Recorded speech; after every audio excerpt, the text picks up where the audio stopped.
शादी में आई चुड़ैल। अन्नपुर नाम की एक गांव में शादी चल रही होती है। वाह, मजा आ गया फूफा जी। शादी में क्या खाना बना है?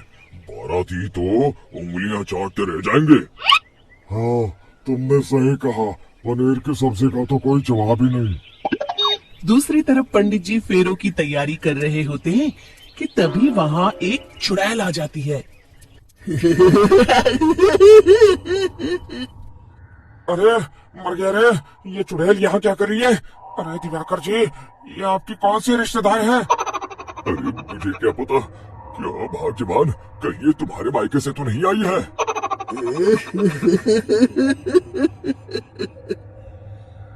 तुम लोगों की इस गांव में बारात लाने की हिम्मत कैसे हुई?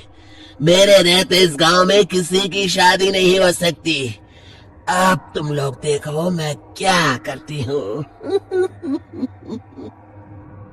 अरे मर गया रे, मैंने सुना है ये जबान की पक्की है। भागो रे भागो, वरना ये चुड़ैल किसी को नहीं छोड़ेगी। हाँ, तुम सही कहते हो मोहन भाई। यहाँ से भाग लेने में ही हम सबकी भलाई है। देखते ही देखते शादी के मंडप में भगदड़ मच जाती है और चुड़ैल सब कुछ उजाड़ कर रख देती है। फिर एक दिन मोहन की शादी तय हो जाती है। अरे भाई, अगले हफ्ते मेरी शादी तय हो गई है, लेकिन इस चुड़ैल की दहशत के मारे तो मेरे हाथ पैर कांप रहे हैं। अरे मोहन, तुम्हारा दिमाग तो खराब नहीं हो गया? तुम अपने साथ साथ हम सब गांव वालों को भी बलि का बकरा बनाना चाहते हो? उस चुड़ैल के रहते तुमने अपनी शादी के बारे में सोच भी कैसे लिया? देखो गोपाल, डर तो मुझे भी लग रहा है, लेकिन उस चुड़ैल के डर से मैं जिंदगी भर कुंवारा तो नहीं रह सकता। तभी वहाँ मोहन के होने वाले ससुर आ जाते हैं। अरे ससुर जी, आप देखो, अब तक मैं तुम्हारा ससुर बना नहीं हूँ और शायद बनूंगा भी नहीं। ये आप क्या कह रहे हैं? मैंने तो शादी का कोड भी सिलवा लिया है। मैं अपनी बेटी की शादी किसी अच्छे गांव में कराना चाहता हूँ। तुम्हारा गांव तो भूतिया गांव है। मैं तो क्या, अब तो कोई भी अपनी लड़की इस गांव वालों को नहीं देगा। इस तरह चुड़ैल के डर से उस गांव में किसी की भी शादी नहीं हो पाती। फिर एक दिन गांव के जमींदार अपनी बेटी की शादी करने का विचार करते हैं, लेकिन चुड़ैल के डर से उनकी भी हिम्मत जवाब दे देती है। अगर मेरी बेटी की शादी तय समय से नहीं हुई तो मेरी नाक कट जाएगी। मुझे कुछ करना ही होगा। एक सलाहकार के कहने पर जमींदार काशी से एक बहुत ही नामी तांत्रिक को अपने घर बुलवाते हैं, जो भूत चुड़ैल को पकड़ने में माहिर माना जाता था। जमींदार साहब, आप चिंता मत करिए। इस गांव की सीमा में प्रवेश करते ही मुझे उस चुड़ैल के बारे में सब पता चल गया था। आप उसे जल्दी से जल्दी कैद कर लीजिए ताकि मैं अपनी बेटी की शादी कर सकूं। जब वो चुड़ैल एक इंसान थी, तब ठीक उसकी शादी करने वाले दिन ही उसकी और उसके होने वाले पति की एक दुर्घटना में मौत हो गई थी। उसका होने वाला पति आज भी भूत बनकर जंगल में भटकता है।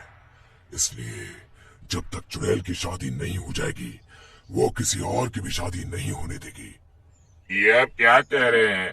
अगर वो भूत भी हमारे गांव में आ गया तब हमारा क्या होगा? ये आदमी बीच में बहुत बोलता है, इसे बाहर निकालो।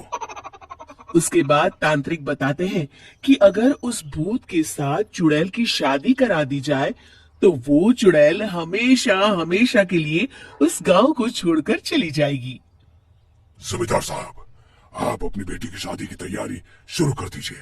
मैं कुछ गांव वालों को अपने साथ लेकर उस भूत को ढूंढने जंगल की ओर जाता हूँ। इस तरह जमींदार निश्चित होकर अपनी बेटी की शादी करवाने लगते हैं, लेकिन तभी वहाँ चुड़ैल आ जाती है। मैंने तुम गांव वालों को समझाया था ना कि इस गांव में कभी कोई शादी नहीं करेगा। लगता है तुम लोग मुझे हल्के में ले रहे हो। चुड़ैल जमींदार की बेटी को उठा लेती है।